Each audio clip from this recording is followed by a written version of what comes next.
But if you take a look at the French elections, for example, again, an unclassified hearing, I'm not going to get into specifics, but we had become aware of Russian activity. We had talked to our French counterparts prior to the public announcements of the events that were publicly attributed this past weekend, and gave them a heads up. Look, we're watching the Russians. We're seeing them penetrate some of your infrastructure. Here's what we've seen. What can we do to try to assist? We're doing similar things with our German counterparts, with our British counterparts. They have an upcoming election sequence. We're all trying to figure out how can we try to learn from each other, and that's much more my NSA role than in my Cyber Command role.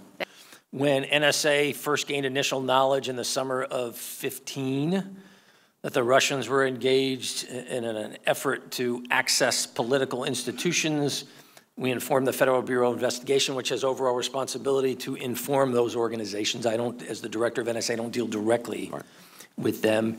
In turn, I then make sure that DOD and other elements within the government have that awareness. That's when my role as Cyber Command comes in. So as Cyber Command, I become aware of efforts in terms of intrusions and hacks directed against U.S. infrastructure. I turn to myself and make sure that the DOD system is optimized to withstand, because they were coming after DOD at the same time.